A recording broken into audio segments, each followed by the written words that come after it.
والصلاة والسلام على أشرف المرسلين وعلى آله وصحبه أجمعين أما بعد رب سبحانه وتعالى നമ്മുടെ ഈ പ്രവർത്തനം ഇരു ലോകത്തും നമുക്ക് ഉപകരിക്കുന്ന സൽക്കർമ്മമായി നമ്മിൽ നിന്ന് സ്വീകരിക്കട്ടെ. സ്റ്റേജിലും സദസ്സിലും സന്നിഹിതരായ ബഹുമാന്യരായ ഉസ്താദുമാരെ, പണ്ഡിതന്മാരെ, SVSന്റെയും SKSSFന്റെയും പ്രവർത്തകരും അനുഭാവികളുമായിട്ടുള്ള പ്രിയപ്പെട്ട സഹോദരന്മാരെ, എല്ലാവർക്കും അറിയാവുന്നതുപോലെ മഞ്ചേരി മേഖല SKSSF സംഘടിപ്പിച്ചിട്ടുള്ള ജാമിഅ നൂരിയ അറബിക് അജന്റെ വിപുലീകരണവും സുമാദ്രശ പല പ്രഭാഷണങ്ങളും ഇവിടെ നടന്നു. പ്രസക്തമായ രണ്ട് കാര്യങ്ങൾ കൂടി ഇൻഷാ അല്ലാഹ് നമ്മുടെ വേദിയിൽ നടക്കാറുണ്ട്. നമുക്കറിയാമല്ലോ, ആശയ പാപ്പരത്വം കൊണ്ട്, ആദർശ വൈരുദ്ധ്യങ്ങളെ കൊണ്ട് ഛിന്ന ഭിന്നമായി ഗ്രൂപ്പുകളും ഉപഗ്രൂപ്പുകളുമായിക്കൊണ്ട് പിടിച്ചു നിൽക്കാൻ കഴിയാതെ ആടി ഉറഞ്ഞുകൊണ്ടിരിക്കുന്ന വഹാബീസത്തിന്റെ മറ്റ് ബിദ്അഈ സംഘടനകളുടെ ആശയപാപ്പരത്തിന്റെ അതുപോലെ തന്നെ ആദർശ വൈരുദ്ധ്യത്തിന്റെ നേർക്കാഴ്ചകളുമായിക്കൊണ്ട് ബഹുമാനപ്പെട്ട MD അബൂബക്കർ ദാരിമിയുടെ പ്രൗഢോജ്വല പ്രഭാഷണവും ഇൻഷാ അല്ലാഹ് അതിനുശേഷം സമസ്ത പ്രതിനിധീകരിക്കുന്ന ആശയത്തിൽ സംശയമുള്ള ആളുകൾക്ക് മാന്യമായി കൊണ്ട് അവരുടെ സംശയങ്ങൾ ചോദിക്കുവാനും തീർക്കുവാനുമുള്ള വിശാലമായ അവസരവും അല്ലാഹു തആല അനുഗ്രഹിക്കട്ടെ. ഞാൻ ആമുഖം ദീർഘിപ്പിക്കാതെ വിഷയത്തിലേക്ക് പ്രവേശിക്കാം. പ്രിയപ്പെട്ട സഹോദരന്മാരെ, നമ്മൾ കേരളത്തിലെ മുസ്ലിമീങ്ങൾ, നമുക്കിടയിൽ ഭിന്നിപ്പും കക്ഷിത്വവും ഉണ്ട് എന്നുള്ളതൊരു യാഥാർത്ഥ്യമാണ്. പല പ്രസ്ഥാനങ്ങളും പല സംഘടനകളും നമ്മൾ മുസ്ലിമീങ്ങൾക്കിടയിലുണ്ട്. കേവലം പേരിൽ മാത്രമുള്ള വ്യത്യാസമല്ല ഈ സംഘടനകൾക്കിടയിലുള്ളത്. വിശ്വാസങ്ങളിലും കർമ്മങ്ങളിലും വ്യക്തമായ വ്യത്യാസങ്ങളും ആശയങ്ങളും ഉൾക്കൊണ്ടുകൊണ്ട് പ്രവർത്തിക്കുന്ന സംഘടനകളാണ്, പ്രസ്ഥാനങ്ങളാണ്. അത് മാത്രമല്ല, ഓരോരുത്തരും അവരവർ വിശ്വസിക്കുന്ന വിശ്വാസങ്ങളും കർമ്മങ്ങളുമാണ്, ചെയ്തുകൊണ്ടിരിക്കുന്ന കർമ്മങ്ങളുമാണ് ശരിയെന്ന് വാദിക്കുകയും അതിനുവേണ്ടി ആകാവുന്ന പ്രബോധന പ്രവർത്തനങ്ങളൊക്കെ ഏർപ്പെട്ടുകൊണ്ടിരിക്കുകയും ചെയ്യുന്ന ഒരു സാഹചര്യമാണ്. ഞാൻ സൂചിപ്പിച്ചത്, നമുക്കിടയിലുള്ള അഭിപ്രായ വ്യത്യാസങ്ങൾ കേവലം പേരിന് മാത്രമല്ല. കൂട്ടത്തിലൊരു കാര്യം കൂടി നാം മനസ്സിലാക്കണം. നമുക്കിടയിലുള്ള ഈ അഭിപ്രായ വ്യത്യാസങ്ങൾ യാദൃശികമായ സംഭവമല്ല. നബി സല്ലല്ലാഹു അലൈഹി വസല്ലം അറിയിച്ചിട്ടുള്ള സംഗതിയാണ്. ഞാൻ വിശദീകരിക്കുന്നില്ല. ഇസ്രായേലി സമൂഹം ഭിന്നിച്ചതുപോലെ അതിനേക്കാൾ ഒരു പടി മുന്നിൽ നിന്നുകൊണ്ട് എന്റെ ഉമ്മത്ത് ഭിന്നിക്കുമെന്ന് നബി സല്ലല്ലാഹു അലൈഹി പറഞ്ഞു. മാത്രമല്ല, അങ്ങനെ ഭിന്നിപ്പുണ്ടാകുമ്പോൾ ഏത് നിലപാട് സ്വീകരിക്കണമെന്നും ഹബീബായ നബി മുഹമ്മദ് മുസ്തഫക്കും ബിസുന്നതി വസുന്നത്തിൽ ഖുലഫാഇർ റാഷിദീൻ അൽ മഹ്ദിയ്യീൻ. ഞാൻ ആ ഭാഗങ്ങളൊന്നും വിശദീകരിക്കുന്നില്ല. പ്രിയപ്പെട്ട സഹോദരന്മാരെ, നാം ആലോചിക്കുക, നമ്മൾ കേരളത്തിലെ മുസ്ലിമീങ്ങൾ നമ്മുടെ മതപരമായ ദീനിയായ പാരമ്പര്യത്തെക്കുറിച്ച് ചിന്തിക്കുമ്പോൾ നമുക്കറിയാം, മഹത്തായ വളരെ സുന്ദരമായ ഒരു പാരമ്പര്യമാണ്, ഒരു പൈതൃകമാണ് നമുക്ക് അവകാശപ്പെടാനുള്ളത്. കാരണം നബി സല്ലല്ലാഹു അലൈഹി വസല്ലമ തങ്ങളുടെ കാലത്ത് തന്നെ പരിശുദ്ധ ഇസ്ലാം നമ്മുടെ നാട്ടിലേക്ക് എത്തിയിട്ടുണ്ട് എന്നുള്ളത് ഒരു ചരിത്ര വസ്തുതയാണ്. എന്തിനധികം ഇന്ന് ഛിന്ന ഭിന്നമായിക്കൊണ്ടിരിക്കുന്ന വഹാബികളുടെ ഒരു കഷ്ണത്തിന്റെ സമ്മേളനം കോഴിക്കോട് നടന്നുകൊണ്ടിരിക്കുകയാണല്ലോ. ആ സമ്മേളനത്തില് അവർ പുറത്തിറക്കിയിട്ടുള്ള സൗകര്യങ്ങളിൽ പോലും ഈ കേരളത്തിലേക്ക് നബി സല്ലല്ലാഹു അലൈഹി വസല്ലമ തങ്ങളുടെ കാലത്ത് തന്നെ ഇസ്ലാം എത്തിയിട്ടുണ്ട് എന്നുള്ളത് അംഗീകരിച്ചിട്ടുണ്ട്. നമ്മുടെ നമ്മുടെ ഇസ്ലാമിക പാരമ്പര്യത്തെക്കുറിച്ച് ആലോചിക്കുമ്പോൾ ഒരു നീണ്ട 14 നൂറ്റാണ്ട് കാലത്തെ മഹത്തായ പാരമ്പര്യമാണ് നമുക്ക് കാണാൻ സാധിക്കുന്നത്.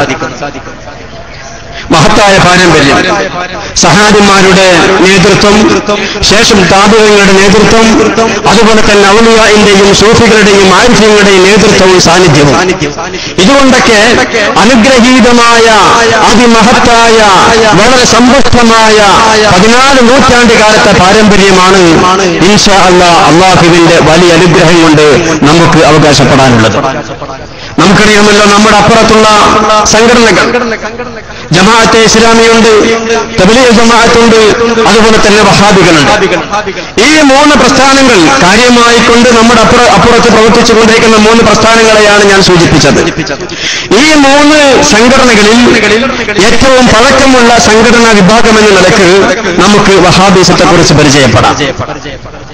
വഹാബികൾ അവരുടെ സമ്മേളനത്തിന്റെ പ്രമേയമായി കൊണ്ട് സ്വീകരിച്ച ആ പ്രമേയം തന്നെ ഒരു നൂറ്റാണ്ട് കാലത്തെ പാരമ്പര്യമാണ് അവർ അവകാശപ്പെട്ടുകൊണ്ടിരിക്കുന്നത്.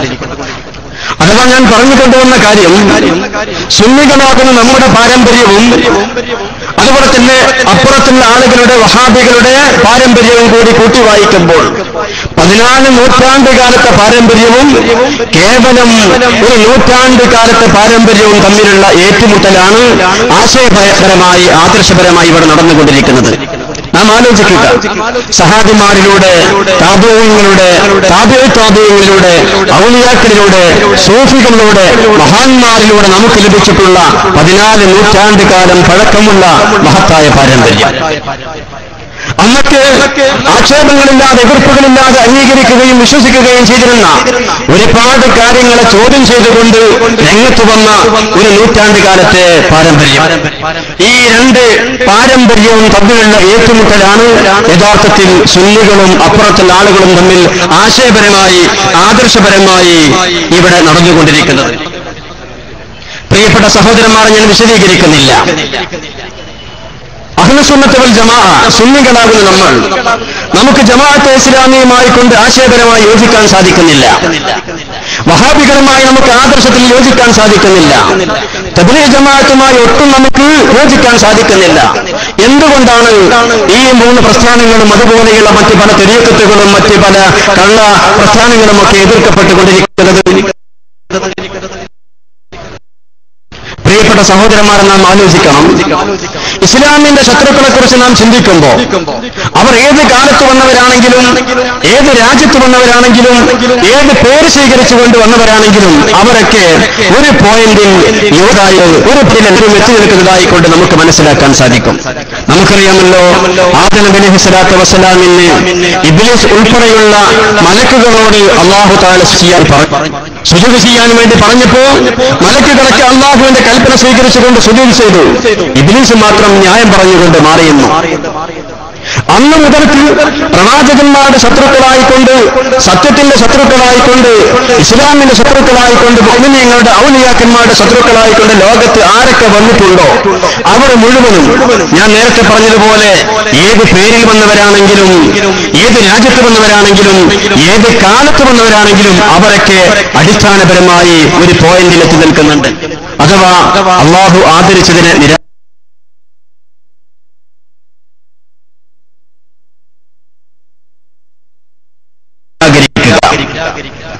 അല്ലാഹു മഹത്വം കൽപ്പിച്ച വസ്തുക്കളുടെ വിശുദ്ധ ഖുർആൻ ബഹുമാനപ്പെട്ട മൂസാ നബി അലൈഹിസ്സലാത്തു വസ്സലാമിന്റെ, നൂഹ് നബി അലൈഹിസ്സലാത്തു വസ്സലാമിന്റെ, ഈസാ നബി അലൈഹിസ്സലാത്തു വസ്സലാമിന്റെ സർവോപരിയായിക്കൊണ്ട് ഹബീബായ നബി മുഹമ്മദ് മുസ്തഫ സല്ലല്ലാഹു അലൈഹി വസല്ലം അവരുടെ കാലത്തുള്ള ശത്രുക്കളെ കുറിച്ചും അവരുടെ പ്രബോധന പ്രവർത്തനങ്ങളെ കുറിച്ചും ഖുർആൻ പറയുന്നുണ്ടല്ലോ. പ്രവാചകന്മാർ വന്നുകൊണ്ട് അല്ലാഹുവിന്റെ തൗഹീദിനെ കുറിച്ചും അമ്പിയാക്കന്മാരുടെ നുബുവത്തിനെ കുറിച്ചും റിസാലത്തിനെ കുറിച്ചും സമൂഹത്തോട് പറഞ്ഞപ്പോ അവർ ചോദിച്ച ചില ചോദ്യങ്ങളുണ്ട്. ഹൽ ഹാദാ ഇല്ലാ ബശറുൻ മിസ്ലുക്കും, ഹൽ ഹാദാ ഇല്ലാ ബശറുൻ മിസ്ലുക്കും, നിങ്ങൾക്കെന്ത് നുബുവത്ത്, നിങ്ങൾക്കെന്ത് റിസാലത്ത്, നിങ്ങൾ ഞങ്ങളെപ്പോലെ ഒരു സാധാരണ മനുഷ്യനല്ലയോ? വമാ അൻത ഇല്ലാ ബശറുൻ മിസ്ലുനാ, നിങ്ങൾ ഞങ്ങളെപ്പോലെയുള്ള സാധാരണ മനുഷ്യരല്ലേ. ഇങ്ങനെ പ്രിയപ്പെട്ട സഹോദരന്മാരെ, ലോകത്ത് ഏത് കാലത്താണെങ്കിലും ഏത് രാജ്യത്തിലാണെങ്കിലും ആരൊക്കെ പ്രവാചകന്മാരുടെ ശത്രുക്കളായി കൊണ്ട് വന്നിട്ടുണ്ടോ, ആരൊക്കെ ഹക്കിന്റെ ശത്രുക്കളായി കൊണ്ട് വന്നിട്ടുണ്ടോ, അവരെല്ലാവരും തന്നെ യോജിച്ചു നിൽക്കുന്ന ഒരു പോയിന്റാണ്, ഒരു ബിന്ദുവാണ് അള്ളാഹു ആദരിച്ചതിനെ ചോദ്യം ചെയ്യുക, അള്ളാഹു തല മഹത്വം നൽകിയിട്ടുള്ള വസ്തുക്കളുടെ മഹത്വത്തെ നിരാകരിക്കുക എന്നുള്ളത്. ഞാൻ വിശദീകരിക്കുന്നില്ല, ശരിക്കും പറയുകയാണ്. ഞാൻ സൂചിപ്പിച്ചല്ലോ, നമ്മൾ ഒരുപാട് ഹക്കിന്റെ മാർഗത്തിൽ നിന്ന് വ്യതിചലിച്ച ഒരുപാട് പ്രസ്ഥാനങ്ങളുണ്ട്. ആഭരണ പ്രസ്ഥാനം ജമാഅത്തെ ഇസ്ലാമി, ജമാഅത്തെ ഇസ്ലാമിയെ കുറിച്ചും തബ്ലീഗ് ജമാഅത്തിനെ കുറിച്ചും അതുപോലെ തന്നെ വഹാബികളെ കുറിച്ചും നാം ആലോചിക്കുമ്പോ കഴിഞ്ഞ കാല വിദഗ്ധ സംഘടനകൾ, അതുപോലെ തന്നെ കഴിഞ്ഞ കാലത്തുണ്ടായ പ്രവാചകന്മാരുടെ ശത്രുക്കൾ, അവരൊക്കെ സ്വീകരിച്ച ഇതേ നിലപാട് ഈ മൂന്ന് പ്രസ്ഥാനങ്ങൾക്കും നമുക്ക് കണ്ടെത്താൻ സാധിക്കും.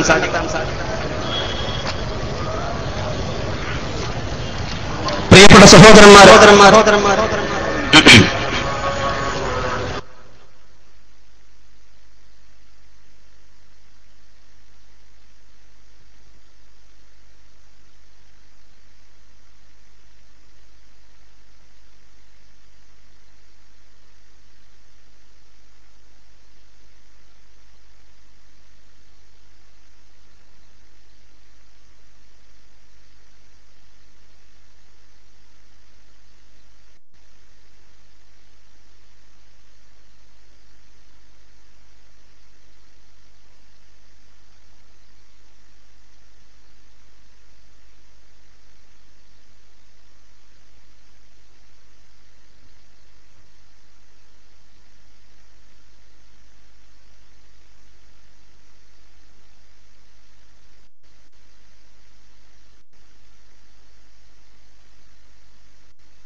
ജമാഅത്തെ ഇസ്ലാമിയുമായി നമുക്ക് എന്തുകൊണ്ട് ആശയപരമായി യോജിക്കാൻ സാധിക്കുന്നില്ല.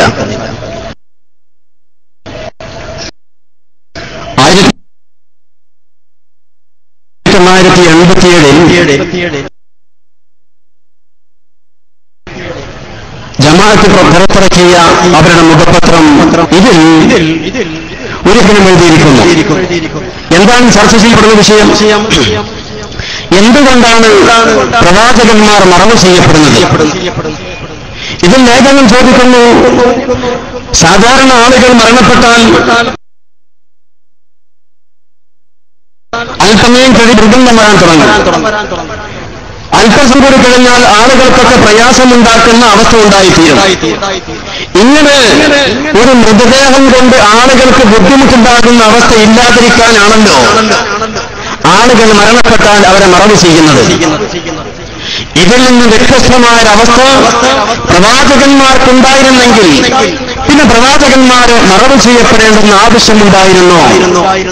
1987 ജമാഅത്തെ ഇസ്ലാമിയുടെ മുഖപത്രമാകുന്ന പ്രബോധനത്തിന് വേണ്ടിയ ലേഖനം എന്താ പറയുന്നത്? സാധാരണ ആളുകൾ മരണപ്പെട്ടാൽ അല്പസമയം കഴിഞ്ഞാൽ അവരുടെ ശരീരത്തിന് ചില വ്യത്യാസങ്ങളൊക്കെ സംഭവിക്കും. കുറച്ചുകൂടി സമയം കഴിഞ്ഞാൽ അതിൽ ദുർഗന്ധം വരാൻ തുടങ്ങും. ചുറ്റുഭാഗത്തിൽ ആളുകൾക്ക് വലിയ പ്രയാസമുണ്ടാകും. അങ്ങനെ പ്രയാസമില്ലാതിരിക്കാനല്ലേ ആളുകളെ മറവ് ചെയ്യുന്നത്? ഇതിൽ നിന്ന് വ്യത്യസ്തമായൊരവസ്ഥ പ്രവാചകന്മാർക്കുണ്ടായിരുന്നെങ്കിൽ പിന്നെ അവരെ മറവ് ചെയ്യപ്പെടേണ്ടെന്ന ആവശ്യമില്ല ഉണ്ടാകുകയില്ലല്ലോ. ദൃഷ്ടാന്തമായിക്കൊണ്ട് പ്രവാചകന്മാരുടെ മയ്യിത്തുകളെ ഭൂമിക്ക് മുകളിൽ സൂക്ഷിക്കാമല്ലോ എന്ന് ജമാഅത്തെ ഇസ്ലാമിയുടെ മുഖപത്രത്തിലൂടെ ചോദിക്കുന്നു. പ്രിയപ്പെട്ട സഹോദരന്മാരെ, കാലാകാലങ്ങളായിക്കൊണ്ട് കഴിഞ്ഞുപോയ പ്രവാചകന്മാരുടെ ശത്രുക്കൾ, സത്യത്തിന്റെ ശത്രുക്കൾ, അവരൊക്കെ ഏതൊരു നിലപാടിലാണോ കഴിഞ്ഞത് അതേ നിലപാടിൽ തന്നെയാണ് നമുക്ക് പരിചയമുള്ള ഈ ബിദ്അത്ത് സംഘങ്ങളാകുന്ന ജമാഅത്തെ ഇസ്ലാമിയാണെങ്കിലും അതുപോലെ തന്നെ വഹാബികളാണെങ്കിലും തബ്ലീഗ് ജമാഅത്തുകാരാണെങ്കിലും അവരൊക്കെ നീങ്ങിക്കൊണ്ടിരിക്കുന്നത്.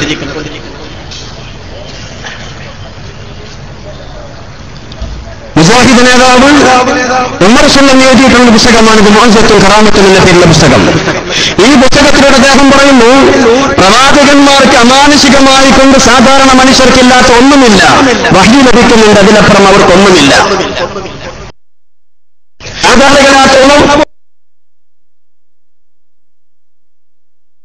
പ്രവാചകന്മാർക്ക് വഹ്യി ലഭിക്കുന്നു എന്നതിനപ്പുറം ഒരു ഗുണവുമില്ല. മാത്രമല്ല, ഒരു സാഹിറിന് ഒരു സിഹർ ചെയ്യുന്ന ജോപ്പെടുന്ന പ്രവർത്തനങ്ങളെ കൊണ്ട് സംഭവിക്കാൻ പോകുന്ന കാര്യങ്ങളെക്കുറിച്ച് മനസ്സിലാക്കാൻ സാധ്യമല്ല.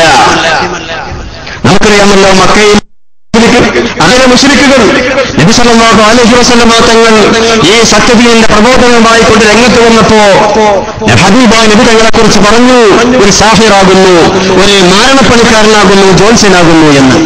എന്നാൽ കേരളത്തിലെ വഹാബി നേതാവ് ഉമർ സ്വല്ലമി അദ്ദേഹത്തിന്റെ പുസ്തകത്തിലൂടെ പറയുന്നു, ഒരു സാഹിറിന്, ഒരു മാരണ പ്രവർത്തനം ചെയ്യുന്ന ജോത്സ്യന് തന്റെ മാരണ പ്രവർത്തനങ്ങളിലൂടെ സംഭവിക്കാൻ പോകുന്ന കാര്യങ്ങൾ എന്തൊക്കെയാണെന്ന് പറയാൻ സാധിക്കും.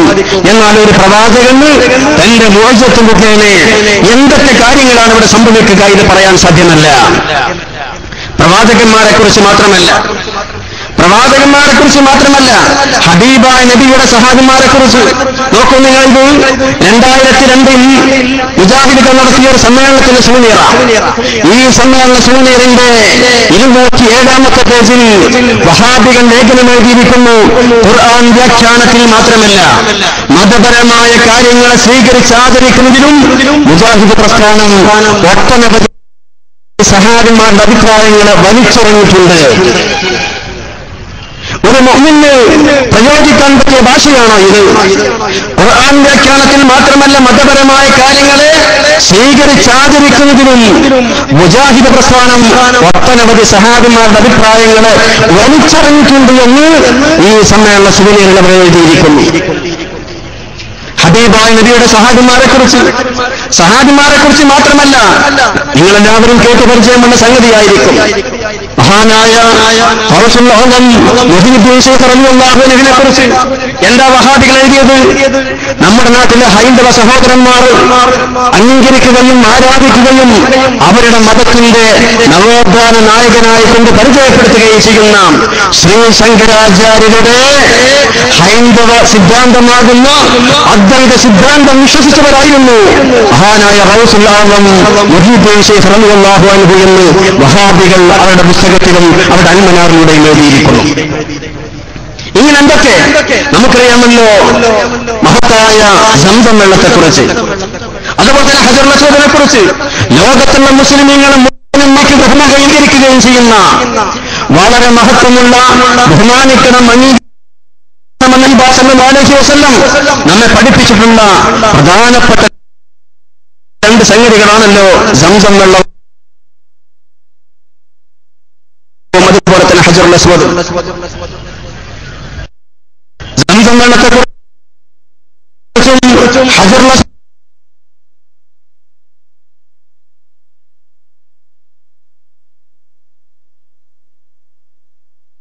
കുറിച്ചും വഹാബികളുടെ കാഴ്ചപ്പാടെന്താ? നോക്കൂ നിങ്ങൾ,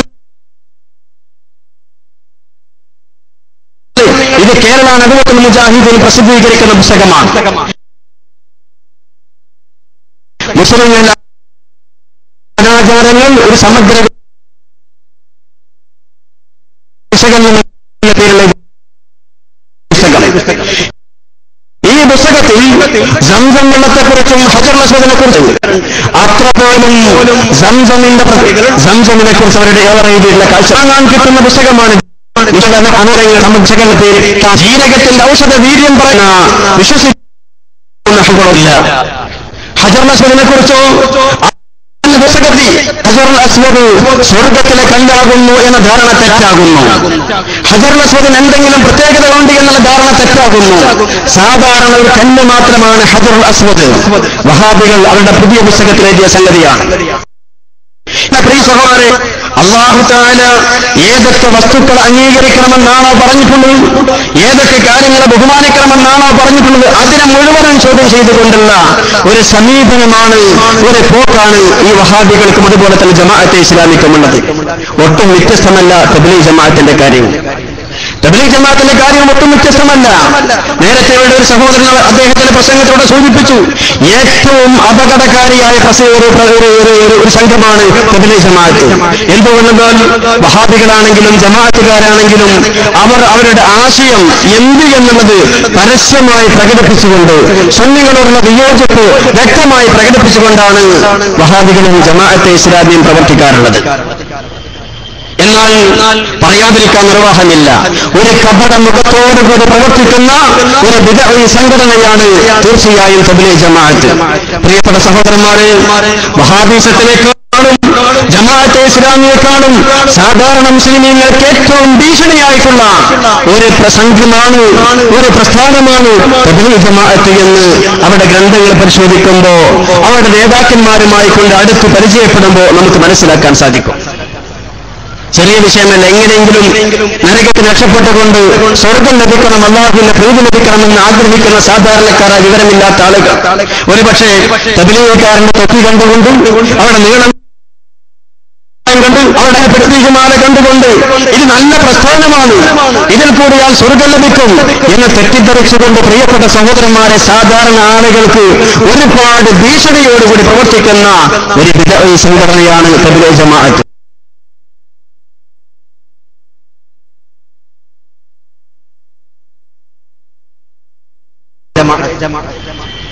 നോക്കൂ നിങ്ങൾ, ഇത് മആരിഫുൽ ഖുർആൻ എന്ന പേരുള്ള ഈ ജമാഅത്തിന്റെ സ്ഥാപനത്തിൽ നിന്നാണ്. കാഞ്ഞാർ മൂസ മൗലാനയുടെ അവതാരികയോടുകൂടി എഴുതപ്പെട്ട ഈ ഖുർആൻ വ്യാഖ്യാനം കാഞ്ഞാർ മൂസ മൗലാന തബ്ലീഗുകാർക്ക് പരിചയപ്പെടുത്തി കൊടുക്കേണ്ട ആവശ്യമില്ല. തബ്ലീഗ് ജമാഅത്തിന്റെ കേരള അമീറായിക്കൊണ്ട് മരണം വരെയും ആ പ്രസ്ഥാനത്തിന് വേണ്ടി പ്രവർത്തിച്ച ഒരു തബ്ലീഗ് നേതാവാണല്ലോ കാഞ്ഞാർ മൂസ മൗലാന. അദ്ദേഹത്തിന്റെ അവതാരികയോടുകൂടി തബ്ലീഗ് ജമാഅത്തിന്റെ പണ്ഡിതൻ തബ്ലീഗ് ജമാഅത്തിന്റെ സ്ഥാപനത്തിൽ നിന്ന് പ്രസിദ്ധീകരിച്ചിട്ടുള്ള ഈ പുസ്തകത്തിൽ അദ്ദേഹം എഴുതുന്നു, ചില മുസ്ലിമീങ്ങൾ വലിയമാരുടെ ശൈഖുമാരുടെ മഖ്ബറകളിലേക്ക് മിഠായി പോലെയുള്ള പലഹാരങ്ങൾ കൊണ്ടുപോകാറുണ്ട്. ഇത് ഹിന്ദുക്കൾ അവർ ദേവതകൾക്ക് സമർപ്പിക്കുന്ന കാണിച്ച പോലെയാകുന്നു എന്ന് തബ്ലീഗ് ജമാഅത്തിന്റെ അമീറിന്റെ അവതാരികയോടുകൂടി തബ്ലീഗ് ജമാഅത്തിന്റെ പണ്ഡിതൻ എഴുതിയിട്ടുള്ള തബ്ലീഗ് ജമാഅത്തിന്റെ സ്ഥാപനത്തിൽ പ്രസിദ്ധീകരിക്കുന്ന മആരിഫുൽ ഖുർആൻ എന്ന പേരുള്ള ഈ മലയാള ഖുർആൻ വ്യാഖ്യാന പുസ്തകത്തിൽ അവർ പച്ചയായി കൊണ്ട് എഴുതിയിരിക്കുന്നു.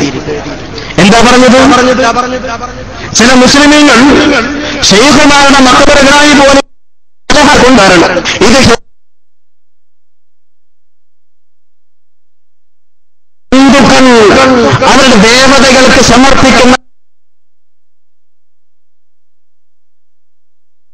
കാണിക്ക പോലെയാകുന്നു. മശായിഖുമാരെ ഹിന്ദു ദേവതകളോട് ഉപമിച്ചു. അവരുടെ മഖ്ബറകളിലേക്ക് ബറക്കത്തുൽ മുസ്ലിം സഹോദരന്മാരെ, മുസ്ലിമീങ്ങളെ ഹിന്ദുക്കളുടെ ദേവത ഹൈന്ദവ സഹോദരന്മാരോട് ഉപമിച്ചുകൊണ്ട് തബ്ലീഗ് ജമാഅത്തിന്റെ ആളുകൾ ഗ്രന്ഥം എഴുതിയിരിക്കുന്നു. പ്രിയപ്പെട്ട സഹോദരന്മാരെ, ഞാൻ സൂചിപ്പിച്ചു വന്ന കാര്യം, ഇസ്ലാമിന്റെ ശത്രുക്കളായിക്കൊണ്ട് ആരൊക്കെ നിൽക്കുമ്പോ അവർ മുഴുവനും അവർ ഏത് പേരിൽ അറിയപ്പെട്ടവരാണെങ്കിലും അവരൊക്കെ സ്വീകരിച്ചിരുന്ന നിലപാടാണ് അല്ലാഹു തആല മഹത്വം കൽപ്പിച്ച വസ്തുക്കളുടെ മഹത്വത്തെ ചോദ്യം ചെയ്യുക, അതിനെ നിരാകരിക്കുക എന്നുള്ളത്. തീർച്ചയായും ഈ വഹാബികളെ കുറിച്ചും അതുപോലെ തന്നെ തബ്ലീഗ് ജമാഅത്തിനെ കുറിച്ചും ജമാഅത്തെ ഇസ്ലാമിയെ കുറിച്ചും പരിശോധിക്കുമ്പോൾ തീർച്ചയായും നമുക്ക് ഇതേ നിലപാട് ഇവരിലൊക്കെ ഉള്ളതായിക്കൊണ്ട് നമുക്ക് മനസ്സിലാക്കാൻ സാധിക്കും. പ്രിയപ്പെട്ട സഹോദരന്മാരെ നാം മനസ്സിലാക്കണം, ഇമാം ബുഖാരി റളിയല്ലാഹു അൻഹു അവിടെ സഹീഹുൽ ബുഖാരിയിൽ ഉദ്ധരിക്കുന്ന ഒരു സംഭവമുണ്ട്. മഹാനായ അബ്ദുല്ലാഹി ഇബ്നു ഉമർ റളിയല്ലാഹു അൻഹു പറയുന്നു, അക്കാലത്തുള്ള ആദ്യകാല ബിദ്അ സംഘടനയാകുന്ന പ്രസ്ഥാനങ്ങളിൽപ്പെട്ട ഒരു പ്രസ്ഥാനമാകുന്ന ഖവാരിജിനെ കുറിച്ച് ബഹുമാനപ്പെട്ട ഇമാം ബുഖാരി റളിയല്ലാഹു അൻഹു പറയുന്നു, വകാന ഇബ്നു ഉമർ റളിയല്ലാഹു അൻഹുമാ യറാഹും ശിറാറ ഖൽഖില്ലാഹ്. ഖവാരിജുകളെ കുറിച്ച് ഇബ്നു ഉമർ റളിയല്ലാഹു അൻഹു ഏറ്റവും മോശപ്പെട്ടവരാകുന്നു എന്ന് അഭിപ്രായപ്പെട്ടിരുന്നു. വഖാല, അതിന് കാരണമായിക്കൊണ്ട് മഹാനായ ഇബ്നു ഉമർ റളിയല്ലാഹു അൻഹു പറയുന്ന വിഷയം എന്താ? ഇന്നഹും ഇൻദലഖു ഇലാ ആയാതിൻ നസറത ഫിൽ കുഫാർ ഫജഅലുഹാ അലൽ മുഅ്മിനീൻ. ഖവാരിജിനെ കുറിച്ച് മഹാനായ അബ്ദുല്ലാഹി ഇബ്നു ഉമർ റളിയല്ലാഹു അൻഹു അവർ ഏറ്റവും മോശപ്പെട്ടവരാകുന്നു എന്ന് അഭിപ്രായപ്പെടുന്നു. അത് ഇമാം ബുഖാരി റളിയല്ലാഹു അൻഹു സഹീഹുൽ ബുഖാരിയിൽ ഉദ്ധരിക്കുന്നു. അതിന് കാരണമായിക്കൊണ്ട് മഹാനായ ഇബ്നു ഉമർ റളിയല്ലാഹു അൻഹു പറയുന്നു, ഇന്നഹും ഇൻദലഖു ഇലാ ആയാതിൻ നസറത ഫിൽ കുഫാർ. കാഫിറുകളിൽ ഇറങ്ങിയിട്ടുള്ള ബഹുദൈവാരാധകരിൽ ഇറങ്ങിയിട്ടുള്ള ചില ആയത്തുകൾ ഫജഅലുഹാ അലൽ മുഅ്മിനീൻ, ആ ആയത്തുകളെ മുഅ്മിനീങ്ങളാകുന്ന മുവഹ്ഹിദുകളാകുന്ന ഏകദൈവ വിശ്വാസികളാകുന്ന മുഅ്മിനീങ്ങളുടെ മേൽ വെച്ചുകെട്ടുക എന്ന വളരെ കടുത്ത ഒരു ആരോപണമാണ് ഖവാരിജികൾ ചെയ്തുകൊണ്ടിരിക്കുന്നത്. അതുകൊണ്ട് ഇബ്നു ഉമർ റളിയല്ലാഹു അൻഹു ഖവാരിജിനെ കുറിച്ച് ശിറാറു ഖൽഖില്ല എന്ന് അഭിപ്രായപ്പെട്ടു. പ്രിയപ്പെട്ട സഹോദരന്മാരെ നാം മനസ്സിലാക്കണം, ഇക്കാലത്തുള്ള വഹാബികളാണെങ്കിലും ജമാഅത്തെ ഇസ്ലാമിയാണെങ്കിലും തബ്ലീഗ് ജമാഅത്തിന്റെ ആളുകളാണെങ്കിലും തീർച്ചയായും അവരെക്കുറിച്ച് പരിശോധിക്കുമ്പോൾ ഇതേ സ്വഭാവം നമുക്ക് കാണാൻ സാധിക്കും. നമുക്കറിയാമല്ലോ, തവസ്സുലിന്റെ പേരിൽ, ഇസ്തിഗ്ഹാസയുടെ പേരിൽ, തബറക്കിന്റെ പേരിൽ അങ്ങനെയുള്ള ഒരുപാട് സുന്നത്തായ ആചാരാനുഷ്ഠാനങ്ങളുടെ പേരിൽ ഈ കേരളത്തിലെ സുന്നികളെ മുശ്രിക്കുകളായിക്കൊണ്ട് ചിത്രീകരിക്കാറുണ്ട് വഹാബികൾ. നമുക്കറിയാം, കേരളത്തിലെ വഹാബി നേതാവായിരുന്ന ഉമർ സുല്ലമി അദ്ദേഹം ഉമർ മൗലവി അദ്ദേഹത്തിന്റെ പുസ്തകത്തിലൂടെ എഴുതിയത് മുഹീദ്ദീൻ ശൈഖയെ രക്ഷിക്കണേ എന്ന് ഒരു തവണ വിളിച്ചാൽ 4 തവണ കാഫിറാകുമെന്നാണ് ഉമർ മൗലവി അദ്ദേഹത്തിന്റെ പുസ്തകത്തിൽ എഴുതിയത്. കാഫിറുകളെ കുറിച്ച് ബഹുദൈവാരാധകരെ കുറിച്ച് പറഞ്ഞിട്ടുള്ള ആയത്തുകൾ, ഈ ആയത്തുകളൊക്കെ ഏകദൈവ വിശ്വാസികളാകുന്ന സുന്നികളുടെ മേൽ വെച്ചുകെട്ടുകയും അങ്ങനെ അവരെ മുശ്രിക്കുകളാക്കുകയും ചെയ്യുന്ന കേരളത്തിലെ സുന്നികൾ മുശ്രിക്കുകളല്ലെങ്കിൽ ലോകത്ത് മുശ്രിക്കുണ്ടോ എന്നാണ് ഉമർ മൗലവി ചോദിച്ചത്. കേരളത്തിലെ സുന്നികൾ മുശ്രിക്കാണ് സംശയിക്കുന്നവർ മുശ്രിക്കാകുന്നു എന്നാണ് അദ്ദേഹത്തിന് തന്നെ മറ്റൊരു പുസ്തകത്തിൽ എഴുതിയത്. ഇങ്ങനെ സുന്നികളെ മുഴുവനും മുശ്രിക്കാക്കിക്കൊണ്ട് എന്തിന്റെ പേരിൽ? തവസ്സുലിന്റെ പേരിൽ, ഇസ്തിഗ്ഹാസയുടെ പേരിൽ. മക്കത്തുള്ള മുശ്രിക്കുകൾ, അറേബ്യയിലുള്ള മുശ്രിക്കുകൾ നമുക്കറിയാമല്ലോ. ആയത്തുകൾ പരിശോധിക്കുമ്പോ, തഫ്സീറുകൾ പരിശോധിക്കുമ്പോ മഹാനായ ഇമാം റാജി റളിയല്ലാഹു അൻഹു പറയുന്നുണ്ട്, നബി സല്ലല്ലാഹു അലൈഹി വസല്ലമ തങ്ങളോട് അക്കാലത്തുള്ള മുശ്രിക്കുകൾ വന്നുകൊണ്ട് ചോദിച്ചൊരു ചോദ്യം, 360 സനമ, 300 ചില്ലാനം ബിംബങ്ങളുണ്ട്, 300 ചില്ലാനം ആരാധ്യ വസ്തുക്കളുണ്ട്. ലാ തഖൂമു ബിഹവായിജിന, ഇത്രമാത്രം ആരാധ്യ വസ്തുക്കൾ ഉണ്ടായിട്ടും ഇലാഹുകൾ ഉണ്ടായിട്ടും ഞങ്ങളുടെ ആവശ്യങ്ങൾ നിറവേറുന്നില്ല.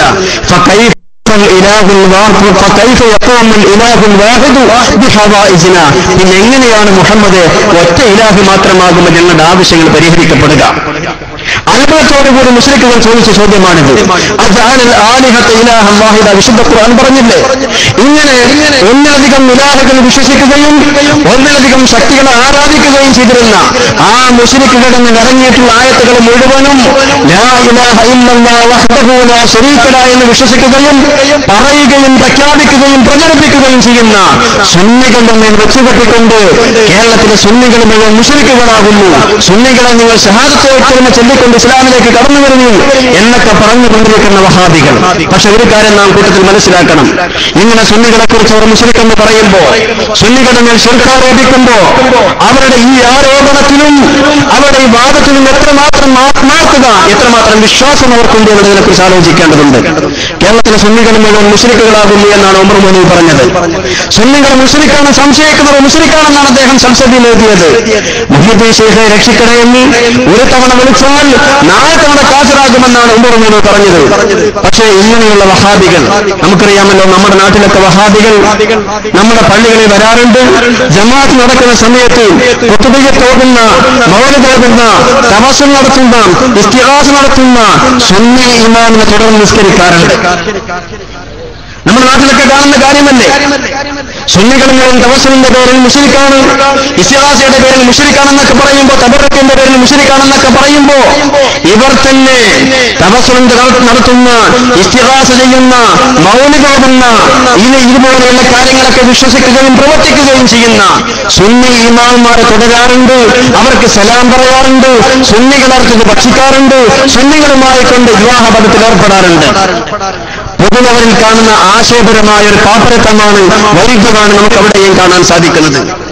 പ്രിയപ്പെട്ട സഹോദരന്മാരെ, എതിർക്കപ്പെട്ടുകൊണ്ടിരിക്കുന്ന ഏത് വിഷയത്തെക്കുറിച്ച് ആലോചിച്ചാലും, ഏത് കാര്യത്തെക്കുറിച്ച് ആലോചിച്ചാലും അതെല്ലാം തന്നെ വിശുദ്ധ ഖുർആനിന്റെ പിൻബലത്തോടുകൂടിയാണ്, ഹദീസുകളുടെ പിൻബലത്തോടുകൂടിയാണ്, മഹാന്മാരാകുന്ന അയിമ്മത്തിന്റെ അനുവാദത്തോടുകൂടിയാണ് നമ്മുടെ വിശ്വാസങ്ങളും കർമ്മങ്ങളുമെന്ന് നമുക്ക് മനസ്സിലാക്കാൻ സാധിക്കും. ഏറ്റവും കൂടുതൽ എതിർപ്പുള്ളത് ഇസ്തിഗാസയുമായി ബന്ധപ്പെട്ടുകൊണ്ടാണല്ലോ. ഇസ്തിഗാസയുമായി ബന്ധപ്പെട്ടുകൊണ്ടാണ് ഏറ്റവും കൂടുതൽ എതിർപ്പുള്ളത്. ഇസ്തിഗാസയുമായി ബന്ധപ്പെട്ട ആനുകാലിക വിഷയങ്ങളൊക്കെ ഇൻഷാ അല്ലാഹ് ശേഷമുള്ള LCD പ്രഭാഷണങ്ങളോട് നിങ്ങൾക്ക് ശ്രമിക്കാൻ സാധിക്കും. പ്രിയപ്പെട്ട സഹോദരന്മാരെ, ലോകത്ത് ഇസ്തിഗാസയുമായി ബന്ധപ്പെട്ടുകൊണ്ട് വിവാദം ലോകത്ത് ആദ്യമായി കൊണ്ടുവന്നത് ഇബ്നു തൈമിയ്യാണ് 8-ാം നൂറ്റാണ്ടിൽ. സുന്നികളാകുന്ന ഇബ്നു തൈമിയ്യയെ കുറിച്ച് നടത്തുന്ന ഒരു ആരോപണമല്ല ഇത്. അദ്ദേഹത്തിന്റെ മജ്മൂഉ ഫതാവയിൽ പറയുന്നുണ്ട്, ലോകത്ത് ആദ്യമായി കൊണ്ട് മരണപ്പെട്ട ആളുകളെ വിളിച്ച് സഹായം തേടൽ അത് പാടില്ലാത്ത കാര്യമാണ്, അതാണ് ശിർക്കാണെന്ന വാദം ലോക മുസ്ലിമീങ്ങൾക്കിടയിൽ ആദ്യമായി കൊണ്ടുവന്നത് ഇബ്നു തൈമിയ്യാകുന്നു എന്ന് അദ്ദേഹം തന്നെ അദ്ദേഹത്തിന്റെ മജ്മൂഉ ഫതാവയിൽ പറയുന്നുണ്ട്. അദ്ദേഹത്തിന്റെ ഫതാവയിൽ പറയുന്നു, നബിയോട് സഹായം തേടൽ ഹറാമാണ്, ശിർക്കാണ് എന്നൊക്കെ പറഞ്ഞുകൊണ്ട് അദ്ദേഹം ആ ചർച്ചയുടെ അവസാന ഭാഗത്തായി കൊണ്ട് പറയുന്നു, ഞാൻ ഒരു വലിയ കിതാബ് ഉണ്ടാക്കിയിട്ടുണ്ട്, ആ കിതാബിന് ഞാൻ പേരിട്ടു എന്നാണ് ആ കിതാബിന് ഞാൻ പേരിട്ടിട്ടുള്ളത്. എന്നിട്ട് അദ്ദേഹം പറയുന്നു,